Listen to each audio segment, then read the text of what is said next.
básica de todas as informações era que foi um grande movimento liderado pelos evangélicos, pelos pastores.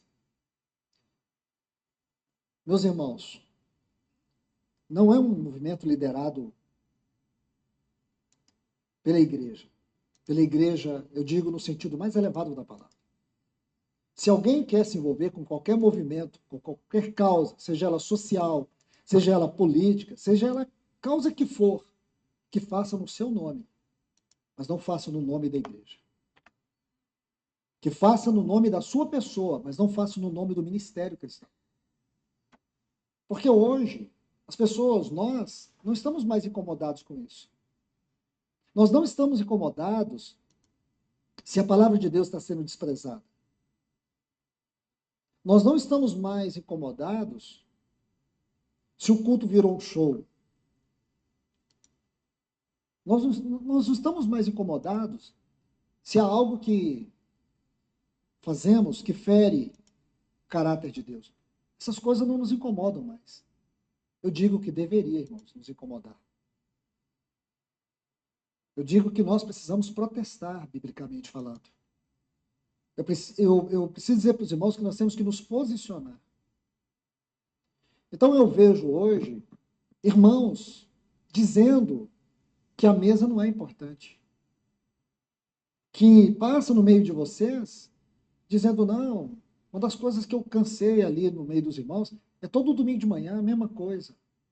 Se não tivesse a mesa, com certeza ia ter um grupo de 4 moças, 5 moças aqui com um pano branco, fazendo coreografia, um grupo de louvor ali, cantando música antropocêntrica, eu, meu, dá, é tudo assim.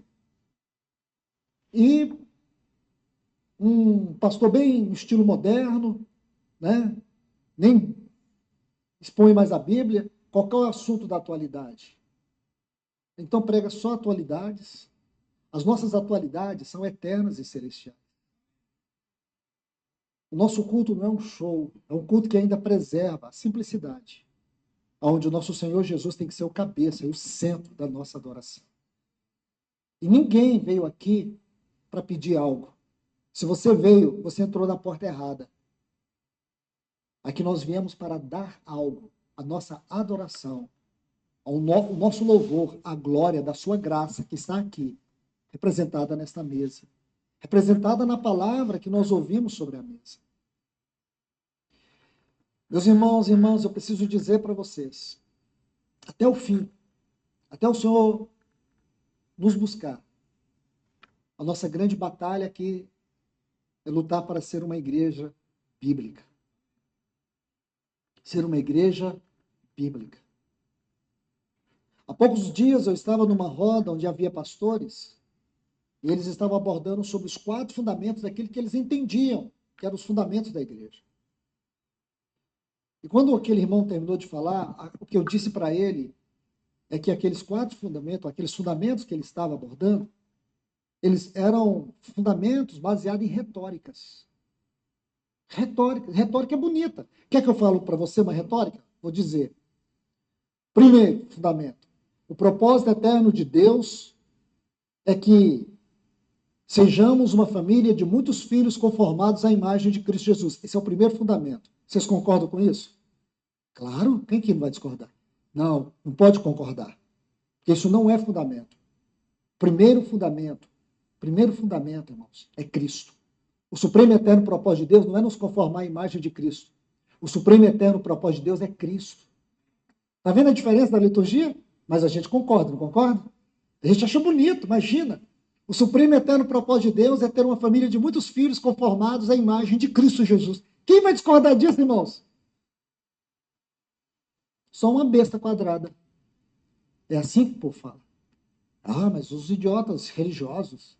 Não, irmãos. Muito cuidado com isso. Tem muita gente ensinando sobre o reino de Deus e o irmão falava sobre o reino.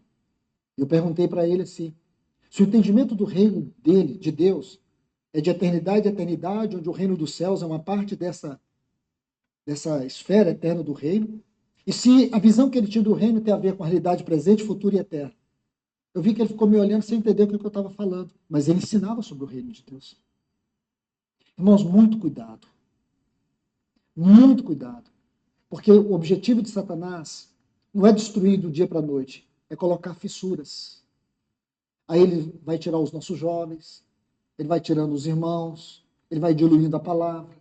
Eu quero dar uma palavra aqui para vocês sobre isso. O dia que vocês perceberem que os homens que sobem nesse púlpito estão perdendo a vida na palavra, compromisso com a palavra e seriedade da palavra, irmãos, fujam desse lugar. Ele virou trevas. Ele virou um cemitério. Se os homens que sobem aqui não levam Deus a sério, são pessoas levianas, não fique nesse lugar. Não fique nesse lugar. Procure um lugar aonde a palavra de Deus é pregada com seriedade. Nenhum dos irmãos aqui tem uma fichinha que está escrito que você congrega aqui. Porque nós temos absoluta certeza que o nome de vocês está escrito no livro da vida. Que vocês não pertencem a esse prédio aqui. Vocês pertencem a Cristo. E esse lugar aqui não é a igreja. Esse povo sentado aí é a igreja. E nenhum de nós aqui, que servimos no Ministério da Palavra, somos os pastores de vocês. Nós servimos no ministério pastoral, no ministério de ensino, no ministério profético da palavra, do ensino da palavra, mas não essa coisa ministério profético, não essa coisa clerical, não. O pastor dessa igreja foi aquele que disse que daria a vida por ela, e ele deu. Nós servimos debaixo da autoridade do governo dele.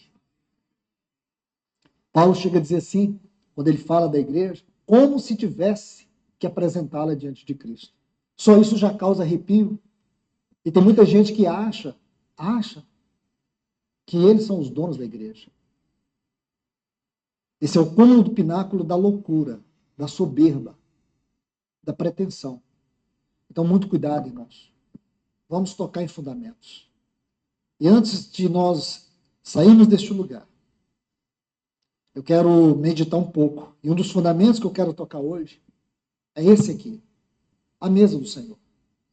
E temos que fazer isso no domingo, porque hoje nós não conseguimos atingir todos os irmãos na reunião do estudo da palavra.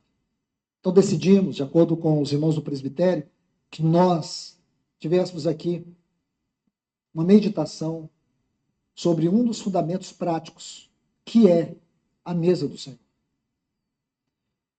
Portanto, eu os convido a abrirem suas Bíblias. Em 1 Coríntios, capítulo 11, nós vamos ler a partir do versículo 20. Porque aqui queremos pegar essa parte, que eu diria, a parte contextual.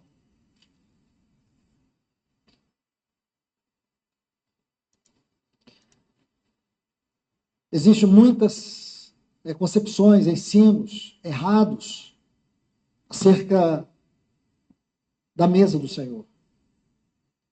Então nós vamos abordar e farei uma abordagem expositiva. O que é uma abordagem expositiva? Nós vamos ler todo o texto e abordar dentro do texto. Fazer uma abordagem hermenêutica dentro do próprio texto. Então vamos lá. Quando, pois, vos reunis no mesmo lugar, não é a ceia do Senhor que comeis? Vamos parar aqui. Quero aproveitar muito bem o nosso tempo aqui. Eu quero que você observe essa frase, vos reunis. Esta carta, 1 aos Coríntios, Paulo escreveu para uma igreja que ela estava toda desordenada. Se você ler 1 aos Coríntios e 2 aos Coríntios, você vai chegar à conclusão que 1 aos Coríntios é a igreja que a gente vai lutar até o fim para não ser. E 2 aos Coríntios é a igreja que todos nós devemos ser. Então aqui, Paulo vai corrigir tantos problemas, tantas divisões, tantas falácias, tantas condutas erradas. Meus irmãos, nós precisamos ter uma responsabilidade pessoal e nós precisamos ter uma responsabilidade congregacional. Eu vou repetir isso porque eu quero fazer uma afirmação e quero que você guarde no seu coração.